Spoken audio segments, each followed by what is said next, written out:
할렐루야. 오늘 요한복음 19장 1절부터 42절까지 내용의 말씀을 정리를 했는데, 오늘 봉독한 내용은 23절부터 30절까지만 봉독했습니다. 오늘 말씀의 제목은 한번 같이 따라서 합시다. 목적에 이끌리는 사역자. 오늘은 목적에 이끌리는 사역자라는 제목의 말씀을 증거하도록 하겠습니다. 우리가 요한복음 13장부터는 21장까지 사역자, 제자들에게 주신 말씀이라고 그랬잖아요. 그래서 제가 사역자에 대한 말씀을 계속 지금 이어져 내려오고 있는데, 오늘 내용은 예수님께서 십자가에 못 박히는 광경, 그리고 십자가에 못 박힐 때 예수님을 따르던 수많은 사역자들의 그 행태, 이런 것들을 잘 보여주고 있는 내용이 이 요한복음 19장에 나와 있어요. 그런데 오늘 이 내용에 보면 이 빌라도라는 사람이 예수님을 신문하는 과정에서 예수가 죄가 없는 분이라는 걸 알았습니다.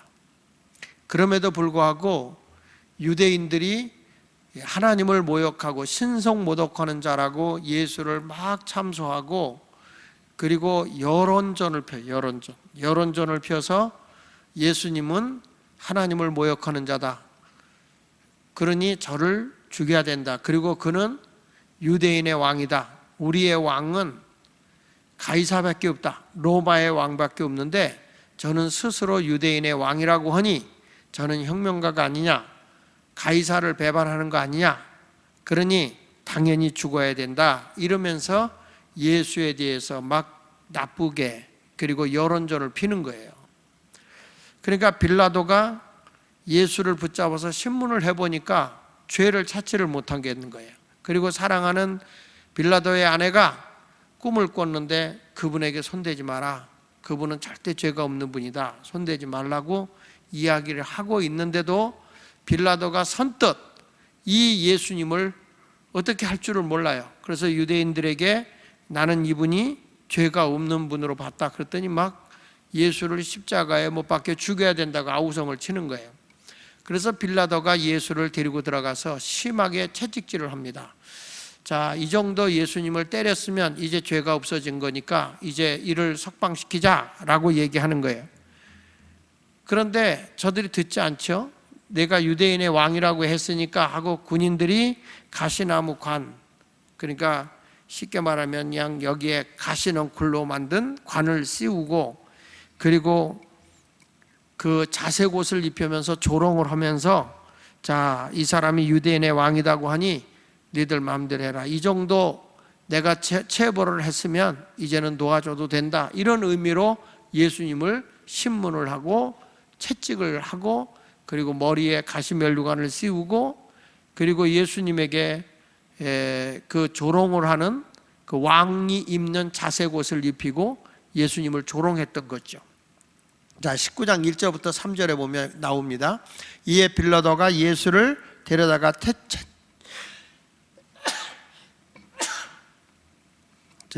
채찍질을 하고, 그리고 나서 조롱을 하는데 군인들이 가시나무로 관을 엮어 그의 머리에 씌우고 자색 옷을 입히고 앞에 가서 이르되 유대인의 왕이여 평안할지어다 하며 손으로 때리더라. 그러니까 예수님을 아주 심하게 괴롭히고 수치를 주고 수모를 준 거예요. 자, 이럼에도 불구하고 예수님에게 유대인들은 절대로 자유를 안 줘요. 죽여야 된다고 합니다. 오늘 일어나는 이 사건 속에서 우리가 몇 가지를 발견하게 되는데, 첫째로는 목적 없이 자신만을 위해 삶을 사는 자가 있어요. 한번 따라 합시다. 자신만을 위해 삶을 사는 자. 그러니까 예수님은 지금 고난을 당하시는 것이 하나님의 뜻입니다.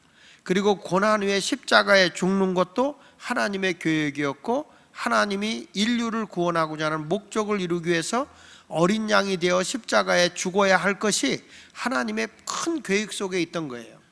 그러니까 예수님이 지금 가는 길은 분명히 하나님의 뜻을 따라가고 있는 겁니다. 그러나 빌라도는 예수를 분명히 죄가 없는 걸 알매도 불구하고 자기가 어떤 분리교, 저들이 혁명이 일어나고 그리고 가이사의 로마의 황제를 거역하는 것이라고 저들이 유대인들이 막 지도자들이 이제 모함을 하니까 자기가 어떻게 할 수가 없는 거죠. 그러니까 빌라도는 자기가 희생을 당해도 예수를 위해 살 것 같으면 그를 놓아줄 수 있는데 여론에 의해서 자기가 어려움을 당할 수 있다는 거죠. 자기의 그 신분을 잃어버릴 수도 있겠다라고 생각을 해서 이 빌라도가 이렇게 행동을 합니다. 요한복음 19장 4절에 보면 시작. 빌라도가 다시 밖에 나가 말하되 보라 이 사람을 데리고 너희에게 나오니 이는 내가 그에게 아무 죄도 찾지 못할 것을 너희로 알게 하려 함이로라 하더라. 지금 빌라도가 하는 얘기는 분명히 예수님에 대해서 선언을 해요. 예수님은 어떤 분이냐? 죄가 없는 분이다. 아무 죄도 없는 분이다. 분명하게 빌라도가 얘기를 하는데도 이 유대교의 지도자들이 무슨 소리냐? 그를 십자가에 못 박혀 죽어야 된다. 그는 신성을 모독하는 자다라고 얘기하는 거예요. 그러다 보니까 자신을 위해서 사는 사람인데 이 사람이 이 예수를 그냥 놔뒀다가는 저들에 의해서 로마에까지 알려지게 될 것이고 그로 이렇게 되면 로마의 황제까지도 거역하는 사람이 될까 두려워서 이 사람은 이제는 저들과 타협을 하는 거예요. 어떻게 하면 좋을지 세상과 타협을 하는 거죠. 분명히 예수님이 나는 진리다라고 얘기했어요. 그러니까 진리가 뭐냐라고까지 얘기를 했었단 말이죠.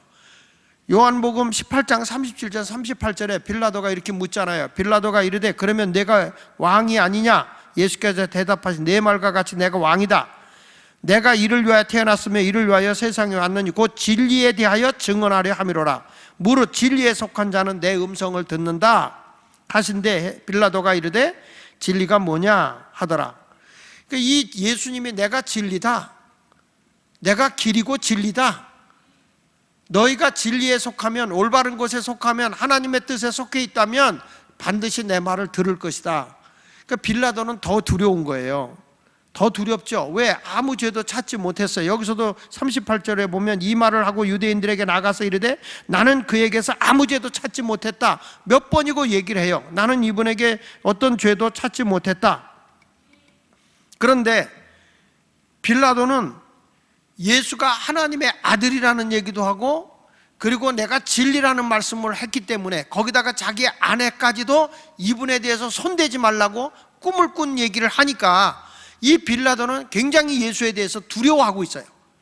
성경 말씀 요한복음 19장 7절 8절에 보면 유대인들이 대답하되 우리에게 법이 있으니 그 법대로 하면 그가 당연히 죽을 것은 그가 자기를 하나님의 아들이라 함이니이다. 지금 유대인들이 이분이 하나님의 아들이라고 해서 신성 모독했으니 죽여야 됩니다 라고 얘기해요. 그런데 지금까지 빌라도가 예수를 조사해 본 결과는 죄가 없어요. 신문을 해봐도 죄가 없어요. 거기다가 이분이 스스로 나는 진리라고 했어요. 그러다가 유대인들이 예수에 대해서 뭐라고 얘기한 거니? 이분이 하나님의 아들이라고 한다. 그러니 더 두려운 거예요. 그래서 거기 봅시다. 빌라도가 이 말을 듣고, 이 말이 무슨 말이에요? 하나님의 아들이라는 이 말을 듣고 더욱 뭐 했다? 두려웠다. 여러분 분명히 자기가 이분은 죄가 없는 분이야, 이분이 하나님의 아들이네, 이분이 진리시네, 그러면 백성들이 뭐라고 하든 진리 편에 서서 예수를 놓아줘야 돼요. 그런데 시위를 벌이고 군중에 의해서 막 예수를 십자가에 못 박혀 죽이라고 하는 그 위협이 오게 되니까 자기 자신이 이 군중에 선동하는 거기에 외면할 수가 없는 안타까운 상황이 온 거예요. 왜냐하면 자기 자리가 위태로우니까 저들의 말을 듣지 않을 수가 없는 거죠. 이것이 빌라도의 마음이에요. 하나님의 진리를 쫓기보다는 세상 사람들의 목소리 큰 사람을 따라가고 있는 거죠. 안타까운 것은 이런 빌라도의 모습이 현대 교인들에게도 나타난다는 거예요. 하나님의 진리를 따르기보다, 하나님의 말씀의 원리를 따르기보다는 사람들의 말에 휘둘리는 사람이 많다는 거예요. 하나님의 진리의 말씀대로 살아간다는 것이 그만큼 힘들고 어려운 일이잖아요. 지금 우리가 요한복음을 쭉 말씀을 듣는 가운데 보면 믿음이 뭐냐? 자기를 비우는 거다. 내가 없고 그리스도가 사는 것이다. 내 영광을 위해 사는 게 아니라 하나님의 영광을 위해 사는 것이다. 그러면서 계속 요한복음에서 강조하는 게 뭐예요? 너는 죽고 예수가 살아야 된다. 하나님의 미랄이 땅에 떨어져 죽어야 많은 열매를 맺는 거 아니냐. 그러면서 요한복음 13장부터 계속 강조하는 게 뭐예요? 너희는 사역자야. 사역자는 너를 위해 사는 게 아니다. 내 자신의 삶을 사는 게 아니라 하나님의 영광을 위해 살아가는 자다. 하나님을 기쁘게 하는 자로 살아야 된다. 자기를 계속 비우는 메시지잖아요. 이 말씀대로 살기가 심히 어려운 거예요. 너무 어려운 거예요. 그렇기 때문에 마태복음 7장 21절에 나더러 주여 주 하는 자마다 다 천국에 들어가는 것이 아니고 하늘에 계신 내 아버지의 뜻대로 행하는 자야 들어간다. 아버지의 뜻, 아버지의 목적을 따라 살아야 하나님 나라 백성이다 이 말이에요. 자기 중심의 삶을 살아가는 사람이라고 한다면 이런 사람이 어떻게 하나님의 사람이라고 얘기할 수 있어요? 그러니까 빌라도와 같이 자기 중심으로 살아가는 사람이죠. 그러니까 세상에 살아가면 목적에 의해 끌려가는 게 아니라 자기 중심의 삶을 위해서 살아가는 자들이 많죠. 빌라도의 신앙, 빌라도의 그 마음 보면 분명히 예수님에 대해서는 죄가 없는 것도 알고 하나님의 아들이라는 것도 들었고 진리라는 것도 들었지만은 자신의 편안한 삶을 위해서 자기의 지위를 지키기 위해서는 결국에는 군중의 심리를 따라갈 수밖에 없는 거예요. 보십시다. 요한복음 19장 6절에 대제사장들과 아랫사람들이 예수를 보고 소리질러 이르되, 지금 빌라도에게 외치는 거예요. 십자가에 못 박으소서, 십자가에 못 박으소 하는지라. 빌라도가 이르되 너희가 친히 데려다가 십자가에 못 박으라. 나는 그에게서 죄를 찾지 못하였노라. 분명히 18장에서도 예수에 대해서 죄를 찾지 못했다. 19장에서 이렇게 나오는데도 그는 죄를 찾지 못했다. 유대인들이 대답하되 우리에게 법이 있으니 그 법대로 하면 그가 당연히 죽을 것은 그가 자기를 하나님의 아들이라고 하나님에 대한 그 신성모독을 했기 때문에 신성모독법에 의해서 유대인의 법대로 하면 당연히 그는 죽여도 됩니다. 그러니까 빌라도가 너희가 알아서 해라, 너희가 알아서 해라 이렇게 예수를 내주게 되잖아요. 요한복음 19장 8절부터 다시 한번 11절까지 보면 빌라도가 이 말을 듣고 더욱 두려워하여 다시 관정에 들어가서 예수께 말하되 너는 어디서부터냐 하되 예수께서 대답하여 주지 아니하는지라. 예수님이 도대체 내가 말하는 것이 도대체 어디까지야? 너 진짜 네가 유대인의 왕이냐? 내가 하나님의 아들이냐? 또 다시 묻는 거죠. 그러니까 빌라도가 뭐란 건 예수님이 그 말을 한번 했는데 안 들으니까 예수님 말도 안 해요. 이게 어떤 사람 얘기를 한마디 했는데 계속 듣지는 않고 이렇게 계속 반문하는 사람들이 있잖아요. 그러니까 예수님도 말씀을 안 하세요. 그러니까 빌라도가 이르되 내게 말하지 아니하느냐? 내가 너를 놓을 고난도 있고 십자가에 못 박을 고난도 있는 줄 알지 못하느냐? 이렇게 얘기를 해요. 그러니까 예수님께서 대답합니다. 예수께서 대답하시되 위에서 주지 아니하셨다면 나를 해할 고난이 당신에겐 없어요. 그러니까 내 생명의 모든 고난이 하나님 손에 있는 거라는 거예요. 네가 죽이고 싶다고 내가 죽는 게 아니라는 거예요. 내가 살리고 싶다고 해서 내가 살 수 있는 게 아니라는 거예요. 하나님의 고난에 있는 거라는 거예요. 내가 지금 여기서 아무리 너에게 사정을 해봐도 하나님이 십자가에 죽어야 할 때가 됐다면 난 죽어야 한다는 거예요. 내가 살아보려고 발버둥을 쳐도 하나님의 때가 되면 어쩔 수 없어요. 죽어야 되는 거예요. 그러니까 예수께서 대답하여 위에서 주지 않았으면 나를 해야 할 고난이 없으리니 그러므로 나를 내게 넘겨준 자의 죄는 더 크다. 이 모든 것이 사람이 하는 것 같아도 하나님의 주권 안에서 이루어지는 거다. 그렇지만 저들이 하나님의 주권 안에서 악을 행하고 그 뜻을 따라가도 결국에는 죄는 죄로 심판을 받게 될 거다. 이렇게 예수님이 말씀하고 있는 거예요. 근데 예수를 십자가에 내어주지 않고 두려워 떨고 있는 이 빌라도 앞에 지금 이 유다 나라 이스라엘 백성의 종교적 지도자들이 하는 얘기가, 당신이 만약에 예수를 십자가에 못 박혀 죽이지 않는다면 대로마 황제 가이사의 명을 거역하는 것이고 당신도 예수와 함께 한 패요 라고 그렇게 극단적으로 빌라도를 몰아치기 시작합니다. 이 군중의 심리는요, 점점 악하게 밀어붙이는 그런 습성이 있어요. 자, 보십시다. 12절부터. 이러함으로 빌라도가 예수를 놓으려고 뭐 했어요? 힘썼어요. 죄도 없죠? 하나님의 아들이죠? 그리고 이 사람은 진리라고 했죠? 그러니까 빌라도가 두려운 마음으로 놓아주려고 해요. 근데 유대인들이 소리질러 이르되 이 사람을 놓으면 뭐라고 말해요? 가이사의 충신이 아니다. 무릇 자기를 왕이라 하는 자는 가이사를 반역하는 것이니이다.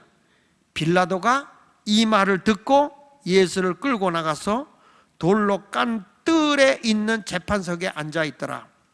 이날은 유월절 준비일이요 때는 제6시라. 빌라도가 유대인들에게 이르되 보라, 너희 왕이로다. 그들이 소리 지르되 없이 하소서, 없이 하소서. 그를 십자가에 못 박게 하소서. 빌라도가 이르되 내가 너희 왕을 십자가에 못 박으랴? 대제사장들이 대답하되 가이사 외에는 우리에게 왕이 없어요. 유대인들이 지금 하는 얘기죠. 저들이 메시아를 기다리면서도 아니요, 우리의 왕은 가이사래, 로마의 황제라는 거예요. 이에 예수를 십자가에 못 박도록 빌라도에게 넘겨줘요. 빌라도는 이때 넘겨줄 때 손을 씻고 나는 죄 없어, 나는 죄 없어, 니들이 알아서 해 하고 넘겨줬어요. 그러나 우리가 여러분 십계명 외울 때마다 예수님이 누구에게 고난을 받으사? 누구에게? 빌라도에게 고난을, 영원히 잊혀지지 않는 거예요. 빌라도는 진리를 알았어요. 빌라도는 예수가 죄 없는 것도 알았어요.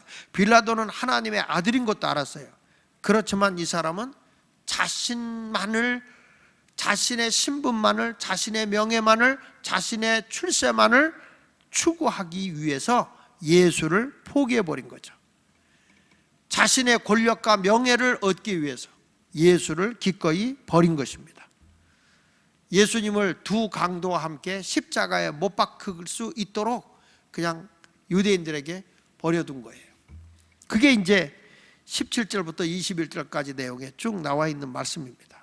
그러니까 이렇게 보면은 세상의 권력을 가지고 사는 사람, 뭐 백성을 위해서 삽니다, 누구를 위해서 삽니다. 우리나라 요즘에도 보면 정치적인 지도자들이 보면 국민 팔아먹고 있지만 실질적으로 보면 자기 영광을 위해서, 자기 명예를 위해서, 자기 이익을 위해서 살아가는 것이 대부분이 아닌가 이런 생각을 해요. 뭐 목사인 제 자신도 혹시라도 잠시라도 하나님의 영광을 위해서, 하나님의 뜻을 위해서 살아야죠 라고 얘기하다가도 때로는 내 욕심, 내 욕망대로 살아갈까 두려운 거예요. 그래서 날마다 내 자신을 쳐서 그리스도께 복종시키는 일을 위해 살아가야 되는 거죠. 하나님께 영광이 되는 삶을 살아야 되는데 그게 아니라 내 명예, 내 이름 내고 내가 출세하고 내가 잘나고 이런 것이 아니라 하나님이 원하는 뜻이 뭔가, 우리 교회를 향해서 하나님이 하시고자 하는 일이 뭘까? 지금 우리가 이 마지막 때에 우리 교회를 향한 하나님의 메시지가 뭘까? 항상 여기에다가 우리가 집중을 하고 하나님의 뜻을 따라가기 위해서 우리가 노력을 해야 되는 것이죠. 저는 요즘에 이제 그런 사명을 더 하나님이 크게 줬다 생각을 해요. 우리가 하는 이 인성교육이라고 하는 이 하나님의 말씀, 영향력 있는 사람을 키워내는 이것은 미래로 볼 때에 나라를 살리는 것이고 교회를 살리는 것이고 개인을 살리는 것이다. 점점 저는 그 확신이 들기 시작을 해요. 그래서 이번에 책자 만드는 게 교회를 세우자. 그래서 그 교회를 세우고 그 교회를 통해서 우리가 주변에 있는 그런 곳으로 가서 하나님의 역사를 이루도록 하자. 이번에도 제가 화요일날 세미나를 했는데 그 화요일날 세미나를 하면서 거기는 삼성 지역이 있는데요. 그래서 그 교회에 그 여성분들이 또 이렇게 그 남편들이 그 삼성을 다니고 하니까 그러면서 이 교육을 통해서 회사를 파고 들어가야 된다. 그래서 이런 것들이 지역의 공동체를 바꿔놓게 되면 교회가 분명히 회사를, 기업을 변화시킬 수 있고 그리고 지역을 변화시킬 수 있고 나중에 가서는 나라까지도 변화시킬 수 있는 일이 있다.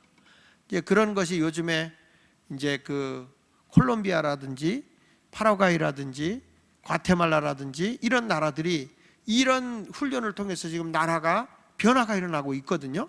이런 모든 것을 보면서 왜 하나님이 우리 예수마을교회에 이런 비전과 꿈을 줬을까? 난 그걸 생각을 하면서 늘 기도하고 있어요. 세상적인 어떤 명예와 권세를 위해서가 아니라, 세상적인 어떤 돈을 위해서가 아니라 하나님의 나라를 위해서 우리가 힘차게 하나님이 주시는 하나님의 뜻을 위해서 달려가야 된다 하는 것이죠.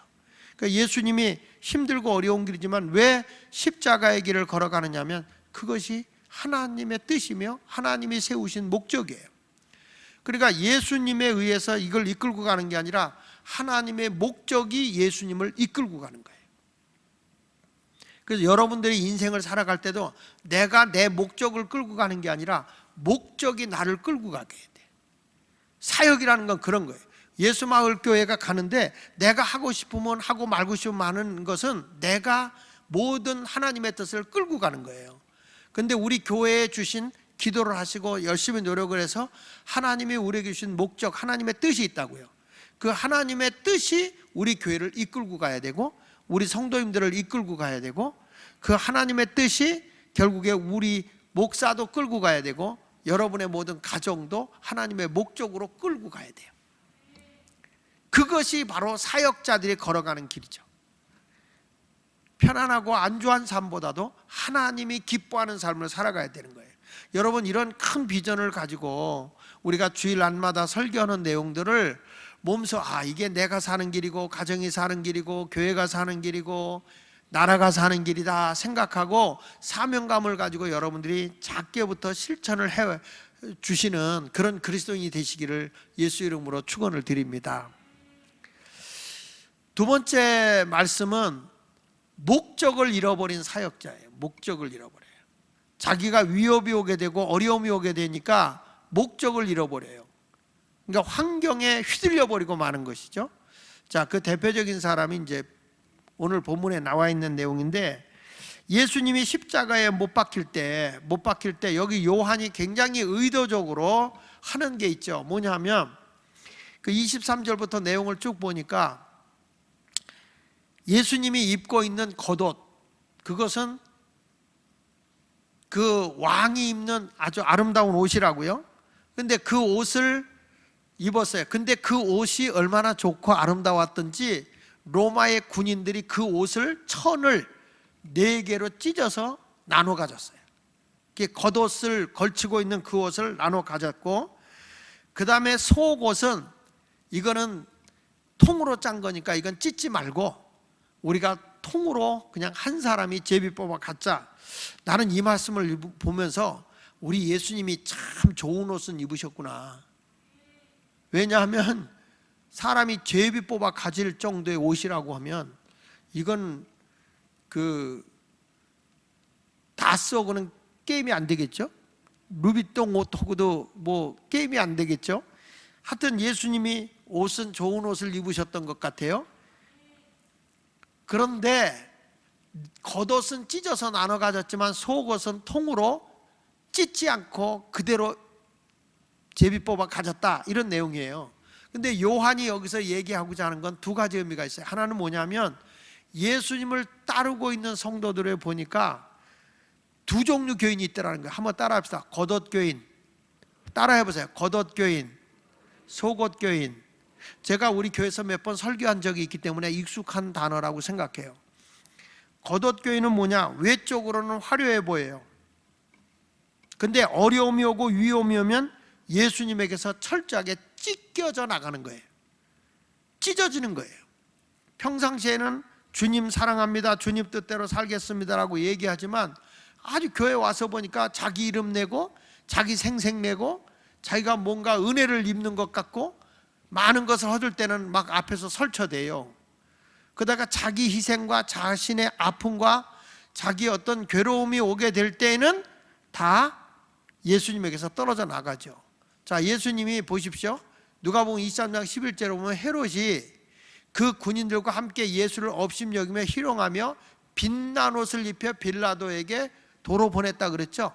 그러니까 헤롯 대왕이 왕이 입는 옷을, 빛나는 옷을, 그러니까 왕복을 입혀서 보낸 거예요. 그러니 이거를 예수님이 입고 있으니까 사람들이 욕심낼 만한 거예요. 그 화려하고 빛난 옷을, 그것을 찢어 가진 겁니다. 근데 보십시오, 예수님 당시에 그렇게 은혜 입고 38년 된 병자가 고침받고 소경이 눈을 떴고 수많은 기적을 행했어요. 예수님이 오병이어 기적도 행하고 수많은 기적을 보고 따라왔던 사람들 가운데, 또 예수님에게 은혜 입었다고 하는 제자들 가운데 막상 예수님이 십자가에 달려 돌아갈 때는 다 찢어져 나가서 다 찢어져 나가서 예수님에게 멀어져 있던 거죠. 우리가 잘 아는 베드로도 예수님을 3번이나 부인하지 않았습니까? 예수님 모른다 그러고 결국에는 겉옷으로 살게 된 거예요. 겉옷으로.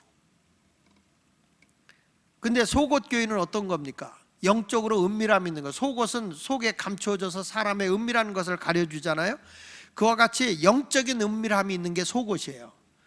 여러분, 이거는 찢겨지지 않는 거예요. 오늘 예수님이 십자가에 못 박힐 때 그 곁에 있으면서 끝까지 주님을 지키는 자들이에요. 불이익을 당하고 숨겨져 각오가 옴에도 불구하고 속옷교회는 찢겨나가질 않아. 끝까지 예수님을 감싸고 끝까지 예수님을 붙잡고 있는 사람이에요. 교회가 지금 이 시국적으로 어렵고 코로나로 인해서 어렵다 하니까 신앙생활도 덩달아서 주변의 환경에 따라서 이렇게 신앙이 흐물흐물되는 신앙을 가져서는 안 된단 말이에요. 철저하게 우리의 신앙은 이럴 때일수록 속옷교인이 돼서 깨어 일어나야 되는 거예요. 다 예수 배반하고 편안한 거 좋다, 그리고 불 쬐고 있는 베드로처럼 불 쬐면서 예수를 부인하는 그런 삶을 살아서는 안 된다는 거예요. 이 죽음의 자리, 예수님이 십자가에 달리는 그 곁에까지 오는 거예요.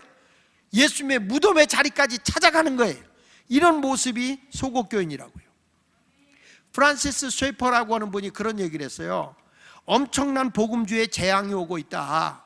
지금 이 쉐퍼라는 분이 있어요. 지금은 엄청난 복음주의의 재앙이 오고 있다. 복음주의의 세계가 진리를 진리로서 지켜내지 못하고 있는 것이다.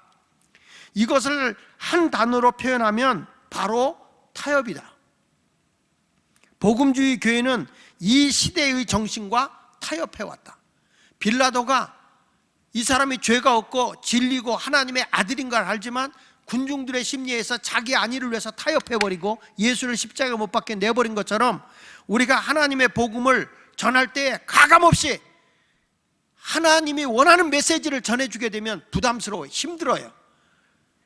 전에도 제가 마가복음 강해 설교를 주일날 한 적이 있어요. 그때 교인들이 목사님 설교가 너무 힘들고 어렵다, 이 말씀대로 새신자들이 와서 못 견디겠다, 그런 얘기를 하면서 저한테 몇 사람이 건의한 적이 있어요. 목사님, 그거는 철야 때 하시고, 그건 철야 때 하시고 좀 이렇게 편안한 설교를 했으면 좋겠다. 그건 아멘 할 게 아니야. 요즘 사람들은 세상의 가수나 세상에 인기 있는 사람들의 이름은 기억하고 있지만 성경에 나와 있는 인물들을 잘 모르고 있어요. 왜 그러냐? 교회가 하나님의 말씀과 너무 멀어져 있는 거예요. 예배는 드리는데 성경 중심이 아닌 거예요. 성경을 모르는 거예요. 하나님의 말씀대로 살지 않는 거예요. 요즘에 누가 그러대, 목사님 설교에 옛날처럼 유머가 빠졌다고. 왜냐하면 이게 강해 설교가 이게 장이 많아서 이거 설명하기도 바쁜데 딴 얘기할 시간이 없어요. 성경 얘기만 풀기도 바빠. 그러니까 지금 하나님의 말씀을 세상과 적당하게 타협해서는 안 되는 거죠. 여기 아는 A.W. 토저도 그런 얘기를 했어요. 뭐라고 하냐면, 세상은 하나님으로부터 진짜 음성을 기다리고 있다. 다른 사람의 행동과 말의 메아리가 아니라 진짜 음성을 말이다.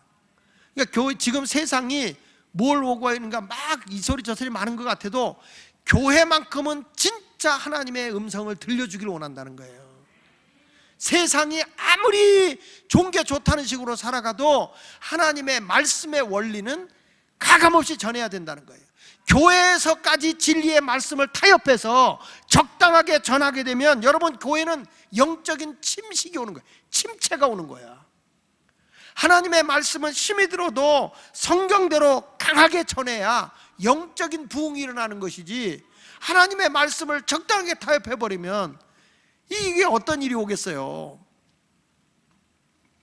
우리 모두 하나님의 말씀을 가까이 하고 말씀 듣는 일에 귀를 기울이시기를 축원합니다.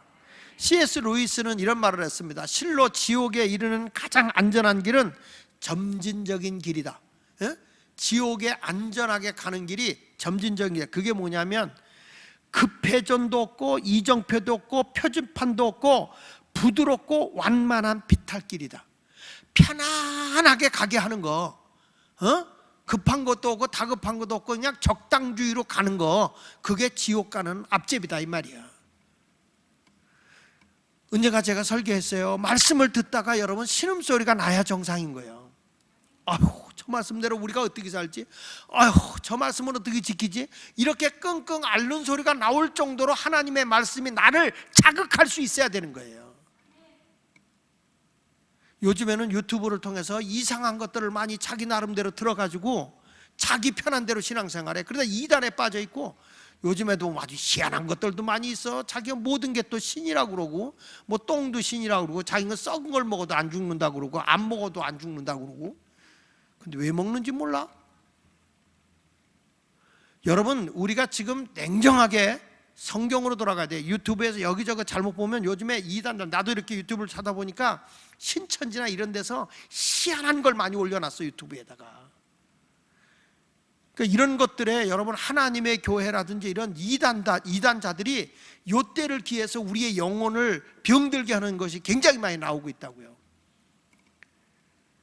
하나님의 말씀을 냉정하게 봐야 돼. 초대교회를 이끈 게 뭐예요? 초대교회를 이끈 게 네 가지가 있어요. 초대교회 이끈 게 네 가지가 있는데, 사도행전 2장 42절에 보면 그들이 사도의 가르침을 받아, 첫째가 사도의 가르침을 받는 거예요. 가르침이에요. 두 번째는 뭐예요? 서로 교제하는 거예요. 성도의 교제가 있어야 돼. 혼자 독불장군으로 오면 신앙이 잘못돼도 누가 잡아주지를 못해. 그래서 서로 교제가 이루어져. 그 다음에 뭐냐? 떡을 떼는 거예요. 성도의 친밀함이 있어야 돼.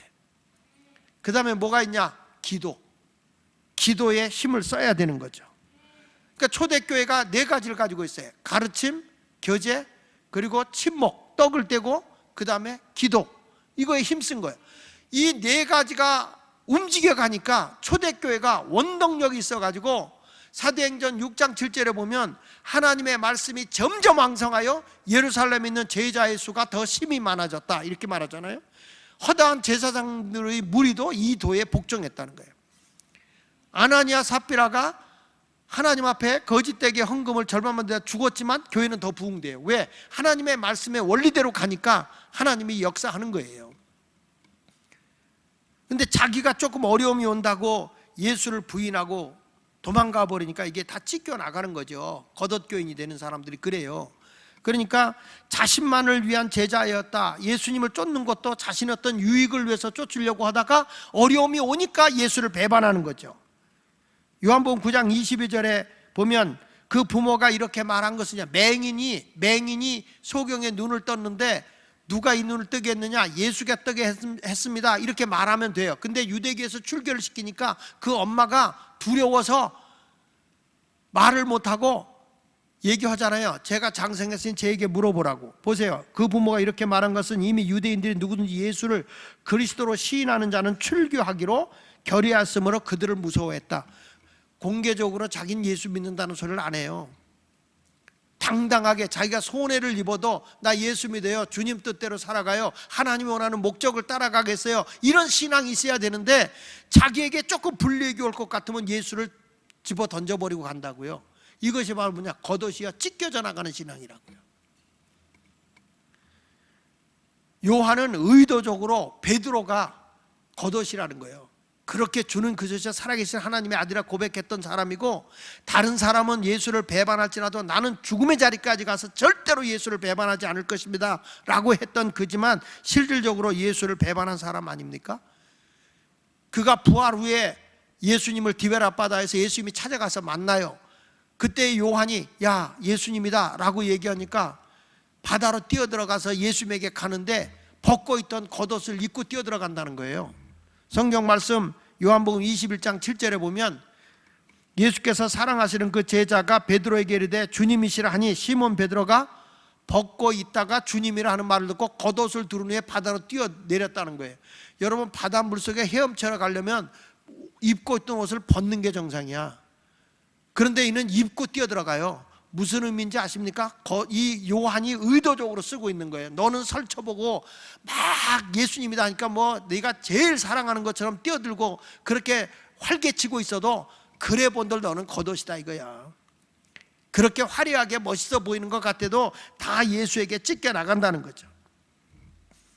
요즘에 예수 믿는 사람들이 그래요. 화려하게 자기를 나타날 때는 그럴듯해 보이지만은 막상 어려움이 올 땐 찢겨져 나가는 거죠. 여러분은 그런 성도가 되지 마십시오. 화려하게 보이다가 예수님을 배반하고 자기에게 싫은 소리 들리면 자기가 어떤 불편함이 오면 예수님을 멀리하는 이런 겉옷교인이 되지 마십시오. 아주 처음에는 뭐 간이라도 쓸개도 다 뽑아줄 것 같이 얘기하지만 실질적으로 가서 뭐 겉옷만 번드는 거, 겉만 번드는 거예요. 막상 자기가 희생과 헌신이 따라오게 되면 예수를 버려요. 다 예수에게 찢겨져 나가요.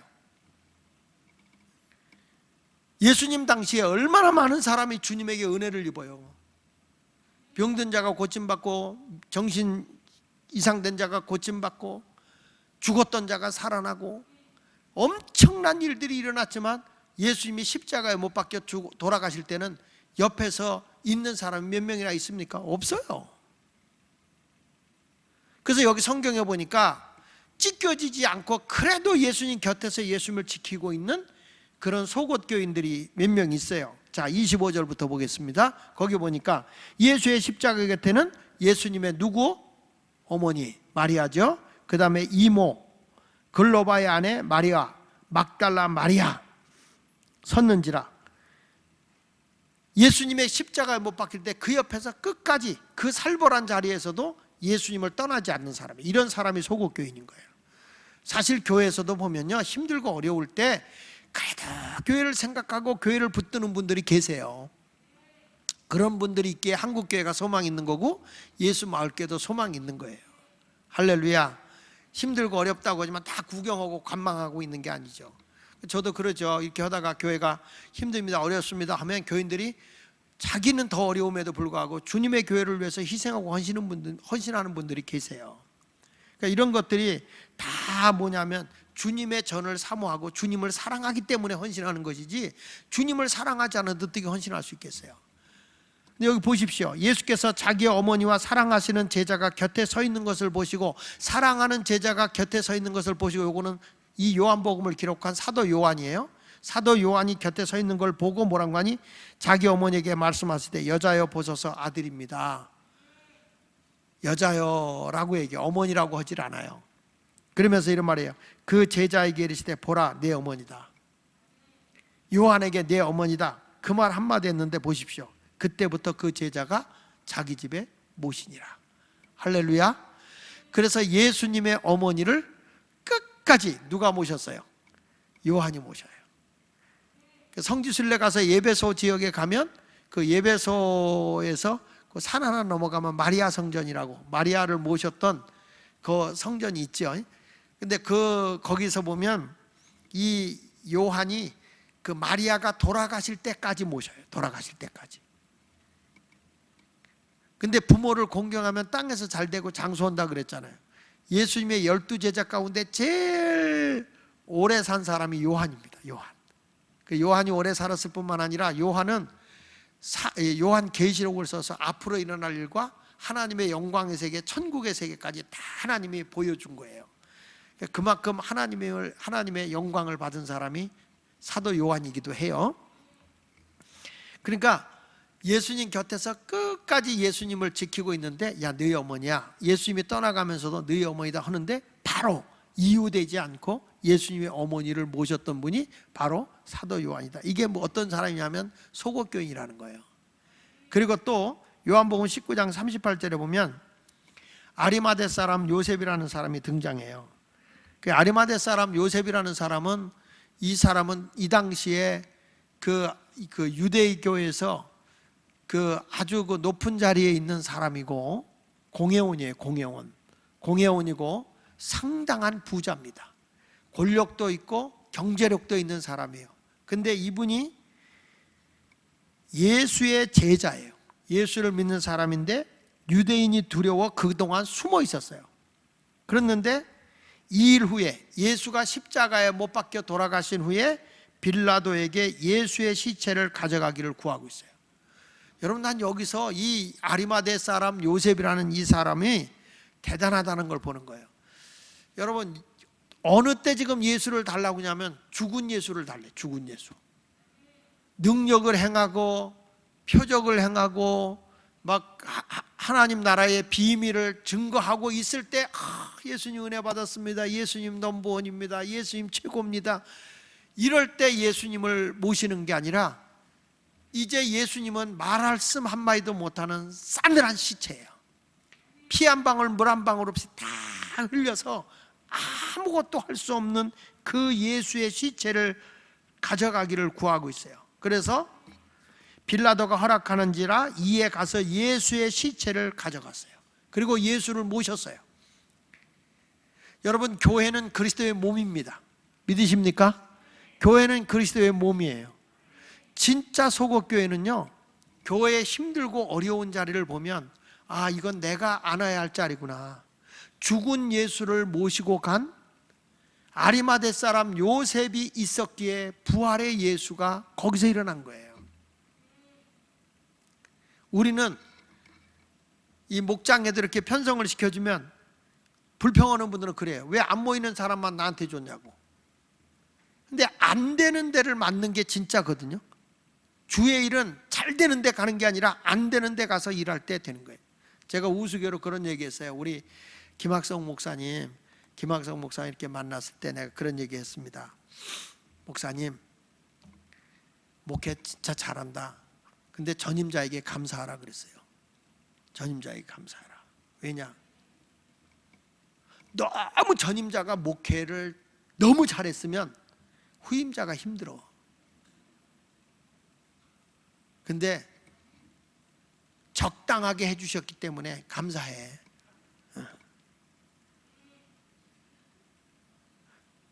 여러분, 예수님을 모시는데 지금 요셉이라고 하는 사람이 죽은 예수를 모시고 있잖아요. 살아있는 게 아니라 죽은 예수를 모시고 있는 이 모습이 저는 진짜 소곡교인이구나. 교회에서 안 되고 어디가 미진하냐, 어디가 부족하냐, 그건 불평하고 있는 게 아니에요. 그런 자리를 뛰어 들어가서 자기가 그 예수를 끌어안고, 교회가 그리스도의 몸이라고 한다면 내가 끌어안고 여기에 생명을 불어넣어야 돼. 여기에 힘을 불어넣어야 되는 거예요. 이것이 진정한 그리스도인의 자세라 그 말이에요. 할렐루야. 그리고 나서 여러분 잘 아는 일찍이 예수께서 밤에 찾아왔던 니고데모 아시죠? 당신은 많은 표적을 행한 걸 보니 하나님의 아들입니다. 그랬더니 거듭나지 않으면 하나님 나라를 볼 수 없다. 아니, 내가 이 나이에 어머니 뱃속에 들어갔다 나와야 됩니까? 물과 성령으로 거듭나지 않으면 하나님 나라에 들어갈 수 없다. 그때 가르침을 받던 사람이 어느 틈에 예수님의 제자가 됐던 거예요. 근데 예수님이 그대로 버려졌고 장례식도 제대로 못 친 거예요. 일반인들도 장례식을 치르게 되면 황금과 유황과 몰약을 넣어서 거기다 유황과 몰약을 넣어서 그 냄새 썩지 않게 하고 잘 이렇게 모시는 건데 그 장례 법대로 예수님을 모시지 못한 거예요. 근데 니고데모가 죽은 예수를 장례 치르겠다고 몰약과 침향 섞은 거 100리터 가지고 온 거예요. 예수님을 죽은 예수에게 향을 발라드리려고. 여러분, 이런 모습이 소곡교인이라는 거야. 어느 집사님 한 분이 계시기 때문에 교회가 참 그리스도의 향이 나고, 교회가 부패되지 않냐고 교회가 힘을 얻고 생명을 얻을 수 있는 이런 아름다운 신앙을 가지고 있어야 된다는 거예요. 그러니까 베드로 같은 사람은 지금 어떤 사람이냐 하면 목적을 잃어버린 거예요. 목적을. 내가 지금 왜 사느냐? 내가 무엇을 위해서 주님을 따라왔느냐? 그것은 하나님의 뜻이잖아요. 우리 주님이 원하는 거. 내가 너를 너의 신앙의 고백 위에 내 교회를 세울 것인데 음부의 권세가 이기지 못할 거다. 이 교회를 통해서 인류를 구원하고자 하는 하나님의 계획을 이 베드로에게 하나님이 사명을 부여해 줬단 말이에요. 근데 이 베드로가 막상 환경이 어려움이 오게 되니까 하나님이 자기에게 부여한 목적을 잃어버려. 목적을 잃어버리니까 예수를 부인하고 배반하고 예수님에게서 찢겨나가는 거예요. 그래서 나중에 21장에서 말씀하겠지만 다시금 베드로를 주님이 결단을 시켜서 소명자로 부르는 거예요. 나도 오늘 여러분들이 그동안 내가 신앙생활을 화려하고 멋있게 잘했다 할지라도 오늘부터 다시 한번 다짐하고 내가 주님의 뜻을 위해서 내 목적이 아닌 주님의 목적에 끌려가 살아가는 아름다운 신앙의 삶이 되어야 되겠다, 이런 각오가 세워지는 시간이 되기를 축원합니다. 자, 그래서 결론적으로 세 번째는 뭐냐면 목적에 이끌리는 사역자. 누가? 예수님이죠. 예수님은 결국에는 십자가에 못 박혀 죽는데 뭘 위해서? 아버지의 뜻, 목적을 위해서 십자가의 길을 가는 거예요. 할 수만 있으면 이 잔을 내게서 옮겨달라고 하지만 내가 죽어야 하는 것이 하나님의 뜻이요 하나님의 목적이기 때문에 예수님은 자기가 이 목적을 끌고 가는 게 아니라 목적에 자기가 이끌려가는 거예요. 이게 사역자인 줄로 믿습니다. 교회 생활하다가 여러분 내 마음에 안 들 때가 있어요. 내 뜻에 안 맞을 때가 있어요. 그러나 하나님의 뜻 앞에는 나를 죽여라 이 말이에요. 내 뜻을 굴복시켜라 이거예요. 하나님이 원하는 그 길로 걸어가야 되는 거죠. 자, 여기 28절로 30절 보겠습니다. 그 후에 예수께서 모든 일이 이미 이루어진 줄 아시고 성경을 응하게 하려 하사 이르시되, 십자가에 달려서 한 말이죠. 내가 목마르다. 이건 육의 옷을 입고 오신 예수님의 모습을 보여주는 거예요. 육적인 고통이에요. 인간이 가장 죽음의 마지막 순간에 갈증을 느끼잖아요. 그래서 이 혀가 말려 들어가고 입술이 타요. 죽음 앞에서는 이게 이 혀도 말려 들어가고 입술이 다 타버립니다. 그러니까 예수님이 그런 고통에, 최고의 고통이 왔을 때 내가 목마르다. 우슬초에 입에다 대니 예수님이 거절하죠. 그리고 이랬어요. 주님이 숨을 쉬면서 하는 말이 다 이루었다. 다 이루었다. 뭐죠? 승리를 표현한 겁니다. 육신을 입고 이 땅에 오셨지만 하나님의 목적을, 하나님의 뜻을 내가 고통 중에서 이루었다 그 말이에요. 하나님의 뜻을 이루기 위해서 자신의 전부를 다 내어드리고 이제 다 이루었다, 목적을 위해서 내가 살았다 라고 선언하는 것이 다 이루었다라는 말씀이에요. 예수님은 승리하신 거예요. 하나님의 뜻에, 하나님의 목적에 승리한 거예요. 십자가의 그 길을, 소망의 그 승리의 길을 예수님은 걸어간 것입니다. 우리도 바울이 그런 얘기해요. 자기가 하나님께로 부름을 받고 하나님의 뜻을 향해서 살아가는데 그가 마지막 최후의 유언과 같이 말을 남긴 것은 뭐냐면, 내가 하나님의 부르심의 목적에 따라서 다 이루었다, 이런 승리의 노래를 부르거든요. 성경 디모데후서 4장 7절로 8절에 말씀하는 거예요. 나는 선한 싸움을 싸우고 나의 달려갈 길을 마치고, 그게 뭐죠? 이방인을 위한 전도 사역이에요. 마치고 믿음을 지켰다. 참 이게요 중요한 내용입니다. 우리가 하나님의 사역을 열심히 하고 최선을 다하다 보면 이 일은 열심히 하는데 뭘 못 지키냐면 하나님을 신뢰하는 믿음을 놓쳐요. 형식적인 믿음만 갖고 있는 거야. 근데 철저한 믿음을 지켰다는 거예요. 바울은 내가 선한 싸움을 싸우고 나의 달려갈 길을 마치고 믿음을 지켰으니 8절에 이제 후로는 나를 위하여 의의 면류관이 예비되었으므로 주 곧 의로우신 재판장이 그날에 내게 주실 것이며 내게만 아니라 주의 나타나심을 사모하는 모든 자에게도니라. 할렐루야. 바울은 자기 일생을 하나님의 뜻을 따르는 데다가 목적을 둔 거예요. 그러니까 바울이라는 사람이 살아가는 동안에 죽을 고비도 하고 돌에 맞아 죽기도 하고 감옥에 갇히기도 하고 인간으로 보면 진짜 비참한 삶을 살아요. 그러나 그를 이끌고 간 것은 하나님의 뜻이었단 말이에요. 하나님이 그에게 주신 목적이었다고요. 이방인을 위한, 구원하기 위한 하나님의 목적을 위해서 자기 생의 전부를 다 드리고 나의 달려갈 길을 다 달려와서 이제 마친 후에는, 그리고 내가 믿음을 지켰기 때문에 의의 면류관이 예비되어 있다. 승리의 노래를 부르고 있는 거예요. 승리의 노래. 이게 끝까지 달려간다는 게 그만큼 어렵다고. 그렇게 어려운 거예요. 목사로서 제일 마지막에 위기가 어느 때냐 이렇게 보면, 다 목회도 잘하고 열심히 잘했는데 마지막에 가서 생겨나는 것이 자기 사적인 노욕이에요. 노욕. 목사들이 은퇴할 때 욕을 많이 먹어. 은퇴할 때 자기 미래가 불안정하니까 그런 것 때문에 욕심을 자꾸 부리다가 자기가 지금까지 목회에 쌓아놨던 모든 수모를 다 애썼던 것이 하루아침에 이렇게 지워져 버리는 그런 경우를 저는 이렇게 종종 보거든요. 근데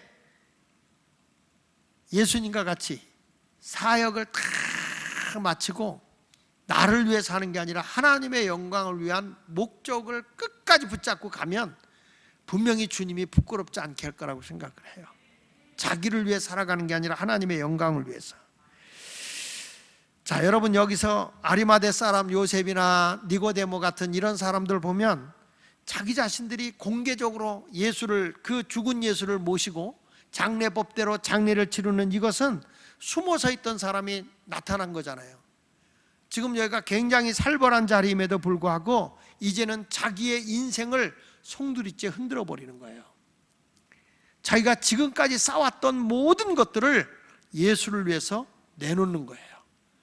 나는 예수님 때문에 공회원에서 쫓겨나도, 유대교에서 쫓겨나도, 유대교의 랍비로서, 선생으로서 내가 귀한 자료, 율법을 가리키는 자였지만 내가 예수님을 위해서 이걸 쫓겨난다 할지라도 나는 그 길을 걸어가겠다 하고 당당하게 공개적으로 예수님을, 죽은 예수를 모시고 가고, 니고데모가 몰약과 그리고 그 향을 가지고 가서 예수님을 장례를 치르겠다고 하는 이 모습은 분명히 그의 인생의 목적을 자기에게 두는 게 아니라 주님께 둔 거예요. 주님께. 그것도 속으로 한 게 아니라 공개적으로 한 거예요. 공개적으로. 나는 이제는 예수만 위해 살다, 예수만을 위해 죽겠다는 그런 목적이 분명한 삶을 정립한 거죠. 내 인생의 끝은 무엇이 나를 이끌고 가야 될까? 돈일까? 명예일까? 명성일까? 아니다. 하나님의 뜻, 하나님의 목적이 나를 이끌고 가도록 우리는 오늘 이 시간에 최선을 다해서 주님이 원하는 그 길을 걸어가야 할 줄로 믿습니다. 오늘 성경 말씀을 우리가 생각하면서, 하나님, 나도 아리마대 사람 요셉과 같이, 니고데모 같이 죽은 예수라도 내가 모시고 가겠습니다. 나는 저 앞을 향해서, 하나님의 뜻을 향해서, 하나님의 비전을 향해서, 하나님의 그 목적을 향해서 앞으로 나아가겠습니다. 어려움이 와도, 힘든 일이 와도 그 길을 걸어가겠습니다. 이런 신앙에 확실한 다짐이 있는 여러분 모두가 되시기를 축원합니다. 화려한 겉옷교인 되지 말고 영적인 은밀함이 있는, 하나님과 나와의 영적인 깊이가 있는 그런 속옷 같은 그런 그리스도인이 되시기를 예수 이름으로 축원합니다. 축원합니다.